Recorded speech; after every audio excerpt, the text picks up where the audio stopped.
Okay. So ganyan dapat mga idol, oh. Ang tira ninyo, ganyan dapat watery siya, no? Sa mga magtatanong kung ano ang kailangan bang basain, kailangan ano ba ang ratio dito. Sa ganito, 4 na timba, no? 4 na timba na bakit? 4 na timba to, dong? 4 or 3? Ayan, oh, 4 na timba yung ganito, na timba yung 16 liters. Ayan, oh, bakit na yan? Pag mayroon kayong ganito na ano na, sige, ano? Ganyan, no? Sa mga nagtatanong, no, i-upload ko to para po sa inyo ito. So dapat ganito, lugaw na lugaw talaga.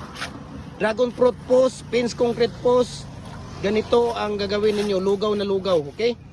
Isang bag na simento, 6 na sako na buhangin, yung sako ng simento, 1 bag of cement. Yan ay ratio ng 6 feet, 7 feet at saka 8 feet. Okay? 8 piraso ang ipapalabas sa 6 feet. 7 piraso ang ipapalabas sa 7 feet. 6 na piraso ang ipapalabas sa 8 feet. Okay? So ganito kalugaw, no? So follow na po kayo sa ating Facebook page, Jim Hardware ang Kukulamber Concrete Products, Balulang Brands. Jim Hardware ang Kukulamber Concrete Products, Kanituan Brands, Triple A and F ang Kukulamber. Ating personal Facebook account, Felix Tan Pagikan Jr. Sa ating Instagram, Felix_Pagikan 2000. Sa ating YouTube channel, Jim Hardware Kukulamber Concrete Products. Follow na po kayo para update kayo sa ating mga video. Ayan, maraming salamat po at God bless po sa ating lahat, no? Para po sa inyo ito.